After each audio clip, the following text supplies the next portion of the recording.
And rolling. Hi, Engel with the Atlantic Rancher Company.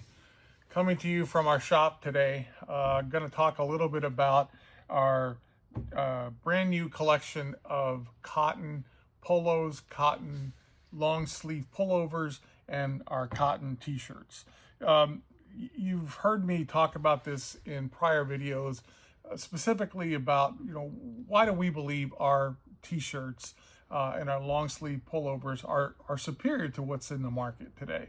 And I will just tell you that it all has its origins and its beginnings in the type of cotton that you use. Our cotton comes from Peru. It's a brand called Tanguis. Tanguis was developed by a gentleman in Peru in the early 1900s. It's a particular strain that he developed to combat the plague and the fungus that was attacking the cotton plants, where they could only process and grow the cotton once or twice a year. This strain of the fungus-resistant seeds and the application of that allowed the farmers to have up to 6 seasons per year. But it also created a very, very strong and durable cotton. So you kind of start with that in and of itself. Then, of course, it's what do you do with it from there?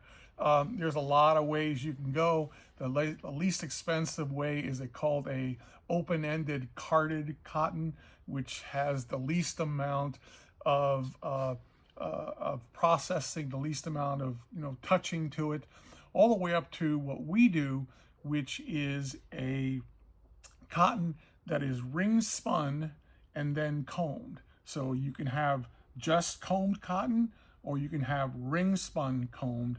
That is the most processed. So when I say processed, it's taking out the impurities that cotton by its nature has, and it's taking out all those short fibers, and what is left is that longer fiber, which inherently is stronger. It's softer, it's smoother, and it's more durable overall. We also use a yarn that's called 20 doubles. So it's 2 pieces of yarn, a size 20 gauge, and 2 of those yarns are twisted together versus a single yarn. And you can have anything from a gauge 12 up to a gauge, whatever you want, 30s or 40s. Again, ours is a 20 gauge doubles. And anyway, the combination of those things is what ultimately allows us to create a really, really durable, dry hand feeling t-shirt. But what I want to talk to you about today is something that I keep seeing over and over again by many t-shirt manufacturers. And you may have heard the term itself. It's called tubular construction. And they tout tubular construction as being the best, the most sophisticated, the most premium way that you can build a t-shirt. And I'm going to tell you that it is probably the biggest piece of horse doo-doo I have ever heard in my life. It's the equivalent of saying, you know what, we could use radial tires, but we're going to use bias ply tires. Well, everyone knows that bias ply tires were done away with by radial tires because they were so much better. So the equivalent here of tubular construction to cut and sew, which is what we do, is what's being marketed out there. And I'm going to dissect this for you so you can understand what that really is. In tubular construction, you have a knitting machine that knits a tube of fabric versus a knitting machine, a loom, that knits a flat roll of fabric. Just like you would a woven shirt, you do the same thing with a knitted fabric. This tubular construction uses this very expensive, very sophisticated machine called a tubular knit machine. And in essence, it doesn't create a flat fabric that comes off of rolls that has two ends. It creates, in essence, imagine this is the fabric that comes out of this machine, and it's literally a tube of fabric. It has no seams on the side. It's tubular, no seams whatsoever. So this fabric, and I'm gonna just, it comes off like this, and then of course it's flattened out like this and put on a cutting table. So it ultimately looks pretty much like this, and the tubes are probably I would say 2 feet across or thereabouts, something like that. So this comes off the machine, the tubular machine, and then at some point in the process, these tubes of fabric are cut in tranches like this. Let's say that's going to be a 30-inch piece, and then here's another piece. Okay, so now we have a piece of tubular constructed fabric that is approximately the length of a t-shirt. So imagine this t-shirt here, and this tube of fabric gets laid out over here, and it literally gets laid down, you know, like I just described.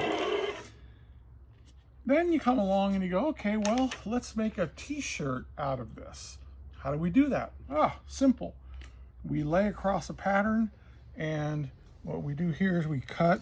Let's make a neck, and then let's cut some shoulders. We'll cut that, and then we'll come in here again and we'll cut some armholes, and we'll do another armhole over here, and boom. Okay. Then we come in with a laser cutter, perhaps, or maybe it's cut by hand. Can be cut many different ways. But you come in and you go, okay, let's go ahead and cut the armholes out.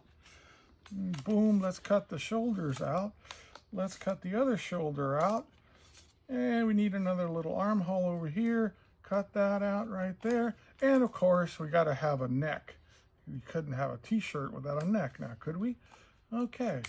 So there we go. Now we have the basic tubular construction pattern. Okay. As you can see here, there's no seams whatsoever, right? It's tubular. Tubular. Okay. So then they come in and they'll sew on a sleeve here, and they'll sew on a sleeve here, and they'll sew on a neck, and you now have a t-shirt. Now, what size would you like this t-shirt to be? Well, the great thing about tubular construction is that you can use one tube to make 3, 2, however many different sizes you want out of that one tube. The girth, the circumference of the fabric, is going to stay the same, and the only thing that's going to change is the shoulder point where this is cut. The armhole opening will grow or shrink depending on the size, and the same thing for the neck. But you can actually make from this blank, as they call them, 3 different sizes.